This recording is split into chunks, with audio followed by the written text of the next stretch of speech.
Okay, we're now in the study sessions, and the first thing up is the fire department. We have some decals, repairs that need to take place. Good morning. We had received our new tender. We need to get some decals on it. They're for identification purposes and to meet the reflectivity. For NFPA standards, they have to be so many square inches of reflective decals on the truck, so when we're operating on the highways and stuff. The total of these decal installation came to $1,560.74. It should last for 20 years in the lifespan of the apparatus. They were done by FAF Signs out of Andover. Okay, you'll bring it next week? Mm-hmm. Okay. Engine 2 was surging while at idle, and the air conditioner was also in need of repair. It's been down this season. We've been trying to put it off for a while.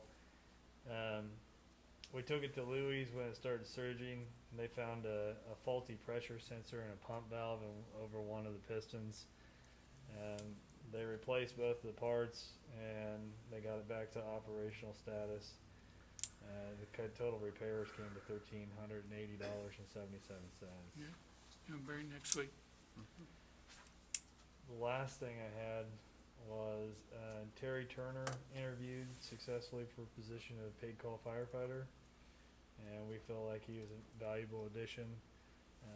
He's actually going to take on the chaplaincy role as well in that, so we should be pushing both of those forward with this guy. And if you guys don't know Terry, he's a pastor here locally, so. Good. One other thing, I'd like to go back to the fuse. I don't think I communicated that very well.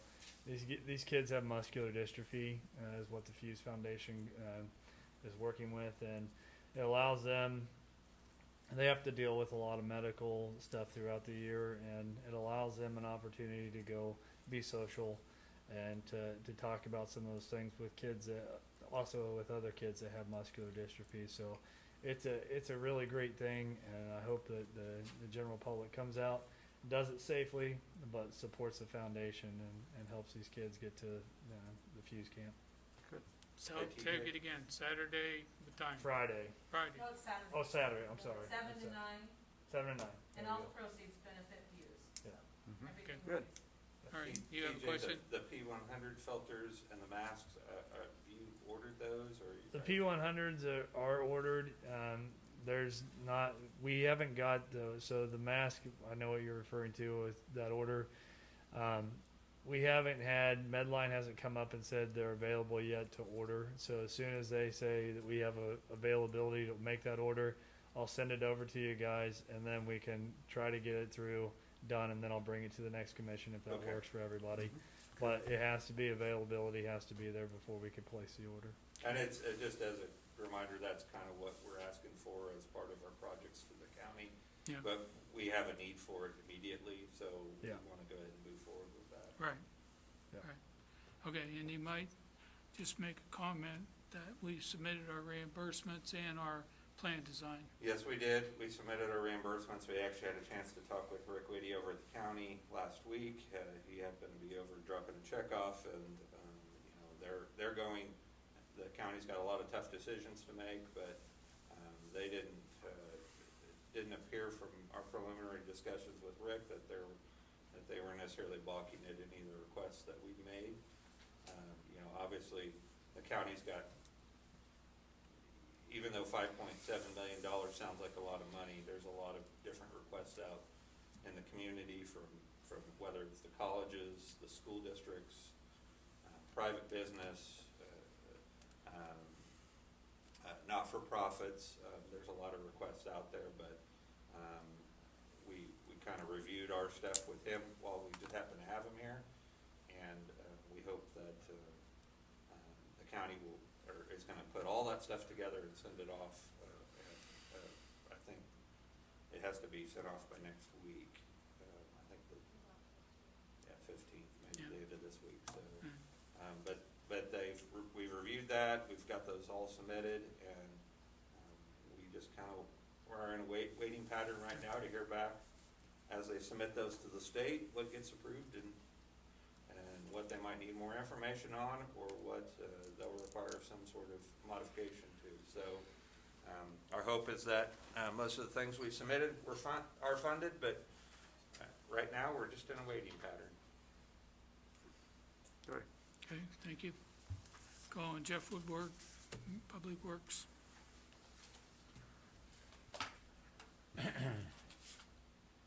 The Best Western Plus has received a conditional certificate of occupancy for the motel. The condition attached is to the completion of the dirt work at the site, including regrading the ditch to the east of Champlin Street. City attorney has prepared an indemnity escrow agreement between Aned Hotel Group LLC and the city. The agreement allows the city to act as escrow agent to ensure that the dirt work is completed after full occupancy, certificate of occupancy is issued. The agreement states that Aned Hotel Group LLC will deposit, and we're going to have to change this. We just this morning received the actual quote from Precision Dirt Work. The contractor would have to deposit that amount plus whatever, and 10%'s been discussed, contingencies. Interestingly, here the estimate is for $20,191.50. He has Precision Dirt Work has included 20% contingencies. So if you all want additional contingencies, we can add those to that amount too.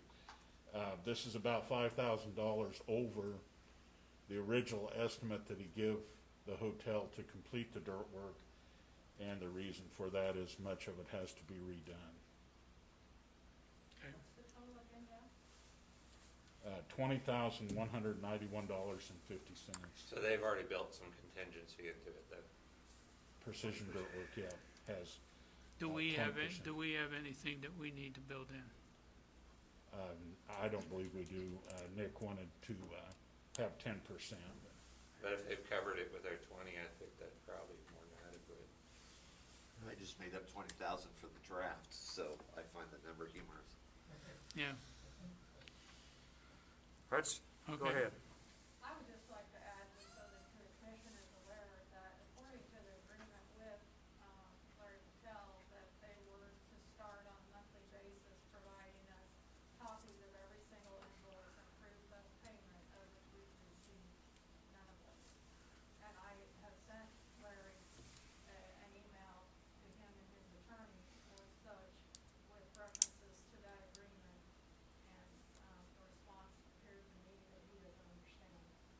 And at this point, we were not going to release any CID funds until we Yeah, had they're those. separate issues. Yeah, yeah, Complete separate. Right. Okay. right. I'd say bring it, well, Um, we can, Work back, You already Go back. adjourned, you're done. pardon? You adjourned, you're in study session. I wasn't even thinking we had things to do. Okay, So what do we do now? You bring it Monday. okay. Bring it for the 20,191.50. 190, right. Correct, I'm sorry, I screwed up. Yep, bring it Monday. Okay, do you want to say anything about Lakeside Drive? Oh, yeah. Two wrongs won't get us out. Good to All save right. money. We talked last week about the estimates for Lakeside Drive. I met with Jonetta, Richard, and Nick. Jonetta will talk about the cash flows. We don't feel we can afford to let this to an outside contractor. Rick Whitty was in the building. He's gonna check with Tom Kramer to see what their availability is. We do have one other option. The street department could remove the pavement, put down crushed concrete base, and then fill it in with asphalt millings. I'd like to try this on at least one of the streets in the Anna Grimes area. We can remove the pavement, put down crushed concrete, a base, and then construct new curb and gutter and fill with millings for approximately $35,000 per block. That's gonna be absolutely the cheapest option. It'll work better, where we have curb and gutter because the millings will be confined. It will take some maintenance to blade those millings and keep them nice and smooth. Once they pack down, then we could come back later and either cut out enough for an overlay or mill enough for an overlay. But this is gonna be our cheapest option. We're putting together other option prices for each of those blocks in that area that need to be redone. This won't work as well on Lakeside Drive because there's nothing there to confine it. We did something similar, well, we did the exact same thing actually at the dog park parking lot. And so but I would like to do one of those blocks for kind of a test session so you can all look at it and see if you think that's acceptable.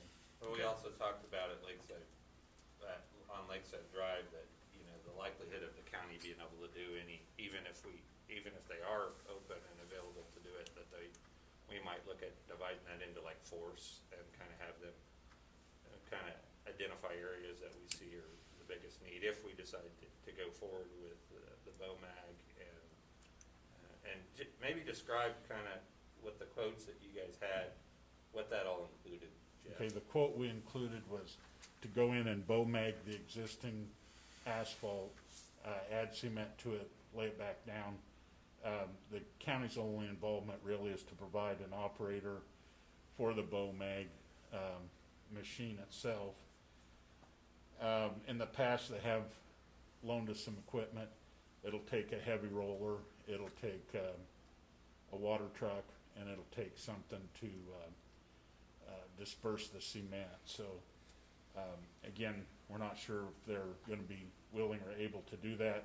And then it also, the cost included a 2-inch overlay on top of that after we were done, and that's if the county does the overlay.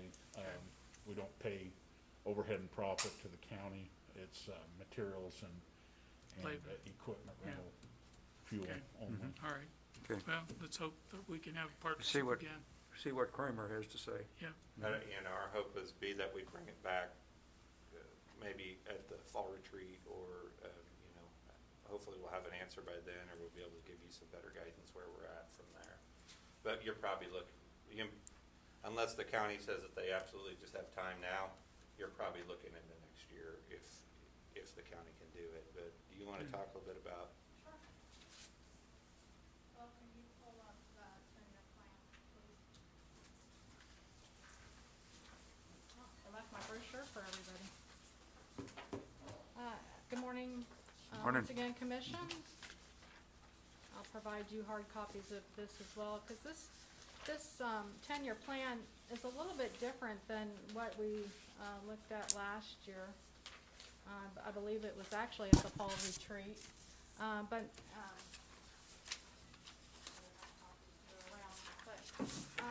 in meeting with Jeff and Nick and Richard and I to discuss this project, there had been some changes to the 10-year plan, and I just want to first go over those changes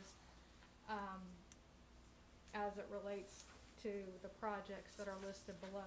So what this is, once again, this is the Consolidated Streets and Highway Fund, and this consists of sales tax. It also consists of the $500,000 that we transfer from the general fund into Consolidated Streets.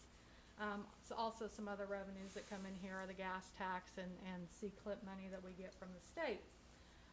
So just to follow the flow of the spreadsheet, we have the beginning cash balance, and then we have our forecasted revenues, and then the resources available is the beginning cash balance plus your revenues. And then you have the expenditures, which are your personnel services, contractual services, materials and supplies, sundry, and capital outlay to make up your total expenditures, and then the ending cash balance.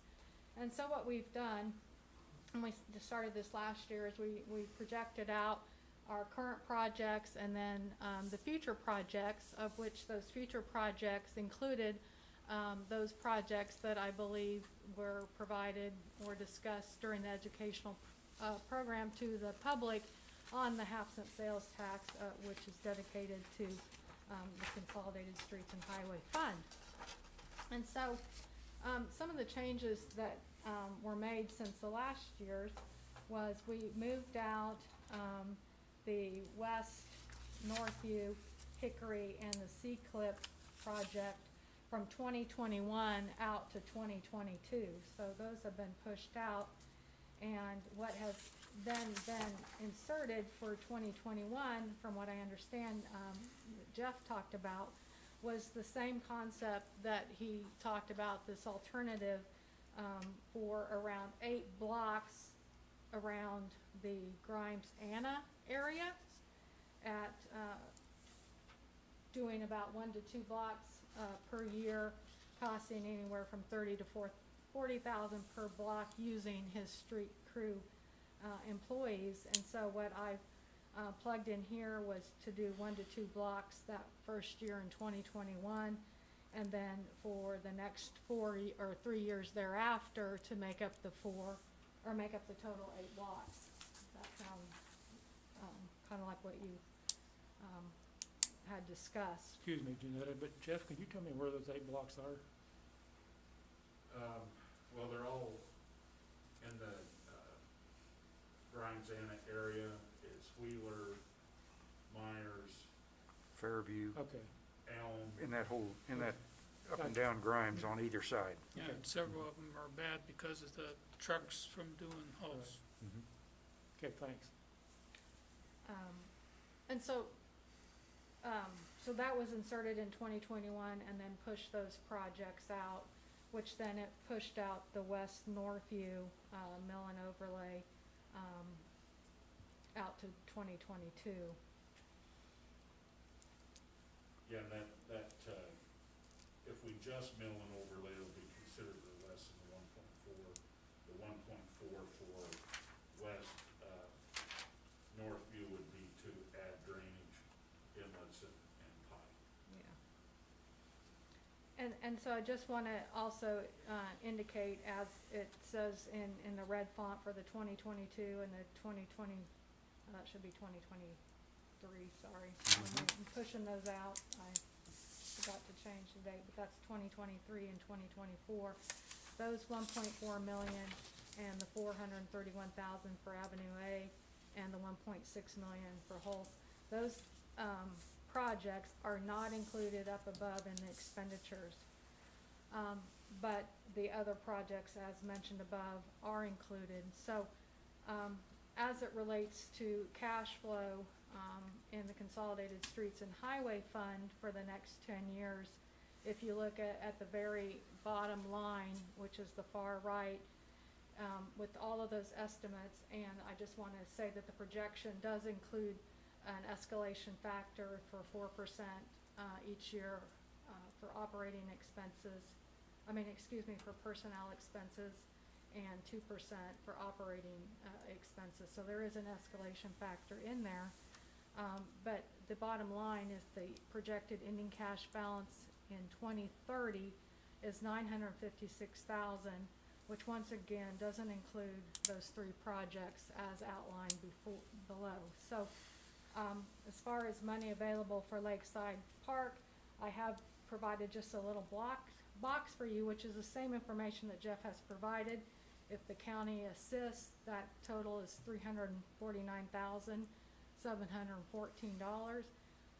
An outside contractor at $941, which I think, as we all know, we would really encourage this project to either be county assisted or the alternative that Jeff provided at the $30,000 to $40,000 per block. I don't know how many blocks that entire project is, whether or not that's equivalent to around 340 or even cheaper. But I know he's working on estimates. So I just wanted to provide you the detail behind why, unless there's some shifts or, it doesn't appear to me that Consolidated Streets and Highway would be able to tackle the entire project. But, as Nick indicated, one of the things that we discussed, during our meeting is to take this to the fall retreat. And, you know, the commission adopted, as I hit myself, the CIP plan, back in June. And that CIP plan, if you recall, is basically a complete overview of all of the capital projects. And, just would highly encourage that we take a look, digest what the county has to offer, if they're able to, and discuss this at a fall retreat with all the other capital needs that we're faced with, to make sure that we're meeting all of our priorities, with the limited funding that we have available. My only concern about that, waiting till the fall retreat, is if the county is amenable to work with us and has some time at the end of this season, then I would like to move the review of that CIP up and take a look at it. I would hate to miss an opportunity and have to wait for their availability, if available, in the next session. So, my thing is, if we can't do anything before, we sure would talk to it at the fall retreat, but if we have an opportunity, I don't want to pass it up. Sure. Agreed. Yeah, and if so, then we can bring some hard numbers and, Sure. and definitely No, I do agree. that. So, Okay. I agree, 100%, yes. appreciate your time looking at this and, Thank you. you know, because this was a change in the 10-year plan, so I think we need to take a closer dip into the 10-year plan and what that looks like as far as the priorities for streets. I think if it's gonna happen, it's gonna happen outside of the Consolidated Streets to come up with funding. And we did talk a little bit about that, and we are in the process of analyzing the capital improvement fund. The challenge with the capital improvement fund is we do have some unencumbered expenses, or unencumbered funds in that, but we add about $50,000 to the capital improvement fund. So like if we were to do it with an outside contractor, it would take you 20 years to, Yeah, it would take you, or 19 years to reimburse that. I'm banking on the county, Yep. not said by very many mayors. Okay, anything else? No. I would like to move that we end the study sessions. I second. All those in favor? All right. Aye. We're done. We didn't even need to do that. We are done. Anyway, are we able to use East Boardroom for that other thing? Yeah. Okay, we'll get there. Hopefully we can wrap up relatively quick.